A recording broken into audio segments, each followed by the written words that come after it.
এখান থেকে কোনো ব্যক্তি এখন পর্যন্ত লাভ করতে পারে না। যারা এশিয়া মহাদেশে থাকেন তারা এই অনলাইন ক্যাসিনোটাকে ভালো করে জানেন।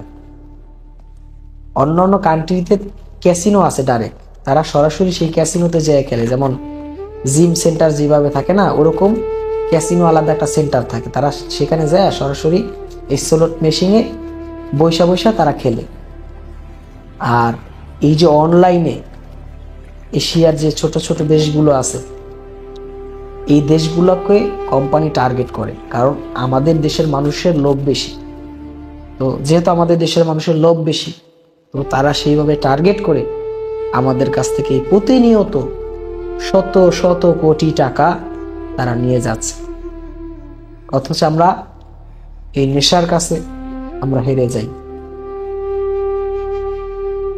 আপনি আমাকে বলবেন, প্রিন্স ভাই এই সমস্ত আশার বাণী, এই সমস্ত কথা এর আগে বহু বলছেন, অনেক প্রোগ্রামের মধ্যে এই সমস্ত কথা শুনছি, এখনো ছাড়তে পারি নাই। আছে না এরকম?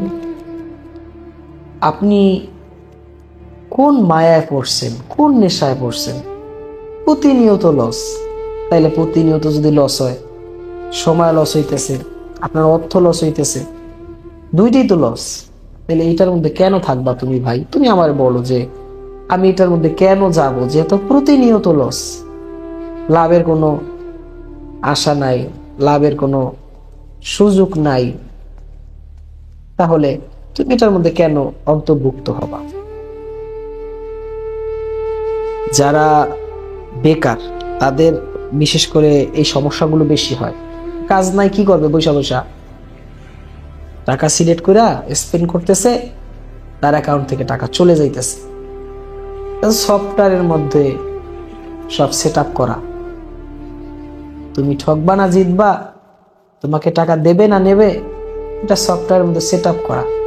এখন তারা সফটওয়্যারের মধ্যে সেট আপ এইভাবে করে রাখছে যে তুমি জিতবা, বিগুইন হবা, অনেক টাকা তোমার অ্যাকাউন্টে জমা হবে, সেই টাকা তুমি উদ্র দিবা, সে টাকা দিয়ে বাড়ি গাড়ি করবা, এই চিন্তা তুমি কইরা বসে আছো।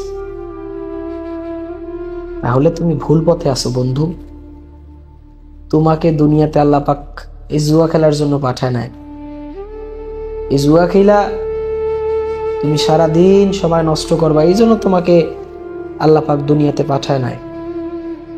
তোমাকে সৃষ্টি যেহেতু করছে, তোমার জন্য উত্তম রিজিকও রাখছে, কিন্তু তুমি সেই রিজিকগুলোকে নষ্ট করতেছো এবং রিজিক তালাশ করতেছো হারামের মধ্যে, এই জুয়ার মধ্যে। জুয়া তো সম্পূর্ণ হারাম। এটা খেললে ব্রেন, মানসিক বিভিন্ন ধরনের সমস্যা তৈরি হয়।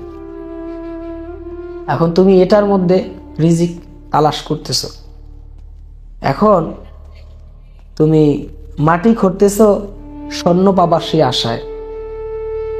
এটা বোকামি ছাড়া আর কিছুই না বন্ধু। তুমি রিজিক তালাশ করো অন্য কিছুর মধ্যে হালাল ভাবে, তুমি সফল হয়ে যাবা। কিন্তু তুমি হারামের মধ্যে রিজিক তালাশ করো, তুমি সফল হইতে পারবা না বন্ধু। এটা আমি আমার এক্সপিরিয়েন্স,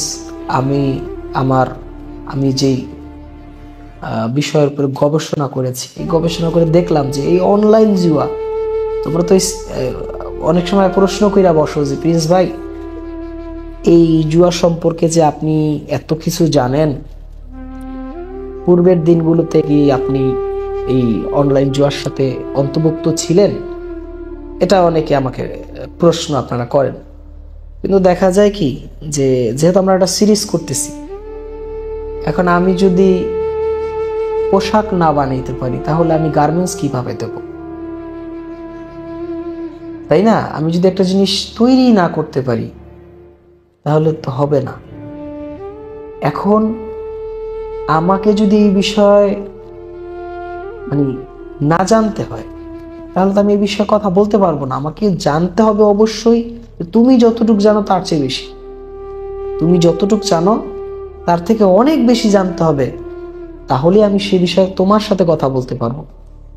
এখন দেখো, এখানে যারা এই অনলাইন ক্যাসিনোর সাথে যুক্ত আছে, কোনোভাবেই তারা জিততে পারবে না। এটা নিয়ে আমরা এমনভাবে রিসার্চ করেছি, কোনোভাবে জেতার কোনো সুযোগ নাই। 2-1 দিন জিতলো, 6 দিন ঠকলো, তাহলে অ্যাভারেজ হিসাব কি? 100 টাকা ডিপোজিট করলো, 200 টাকা ডিপোজিট করলো, 500 টাকা ডিপোজিট করলো, উইথড্র দিল 200 টাকা। এখন সে হাইরা টাকা সমান সমান। তার মানে কি? সে ডিপোজিট করলো বেশি, উইথড্র দিল কম। তার মানে দিন শেষে তো তোমার ঠগাই লাগতেছে, দিন শেষে তো তুমি লুজার। তাহলে এখানে কোনো শান্তি নাই, হারামে কোনো আরাম নাই, এই কথা তুমি ব্রেনে এমনভাবে ঢুকাও যে হারাম কাজে কখনোই কোনো আরাম তুমি পাবা না, তাহলে তুমি সফল হয়ে যাবা। তুমি যদি মনে করো যে ফিরিজ ভাই আমার যে লসটা আছে সেটা আমি রিকভারি করে বাদ দিব, তাহলে তুমি আরো ধ্বংস হইবা। তুমি যদি এখন আমার এই ভিডিওটি দেখার শেষে এই মুহূর্তে যদি খেলা থেকে তওবা করতে পারো, আল্লাহর কাছে খাস তওবা করতে পারো, তুমি সফল হয়ে যাবা। চ্যালেঞ্জ করে বলতেছি, তোমার যা হারাইছো এর চেয়ে তুমি বেশি পাবা। তুমি যা হারাইছো এর থেকে তুমি বেশি পাইবা। তুমি যা হারাইছো এর থেকে তুমি বেশি পাইবা, আমি চ্যালেঞ্জ করে বলতেছি। তাহলে আজকের পর থেকে আর অনলাইন জুয়ার মধ্যে নিজেকে আসক্ত করবা না। তারিখ সহ কমেন্টসে লিখে যাও। যারা আমাদের প্রোগ্রামগুলো নিয়মিত দেখেন, চ্যানেলটি সাবস্ক্রাইব করে রাখছেন, সকলকে আমি ধন্যবাদ জানাচ্ছি। সকলে ভালো থাকবেন, সুস্থ থাকবেন। এতক্ষণ সাথে ছিলাম আমি প্রিন্স ফরহাদ। ওয়াখিরি দাওয়ানা আলহামদুলিল্লাহ ইল্লা বিল্লাহ। যারা নামাজ পড়েন নাই, নামাজ পড়ে নিন।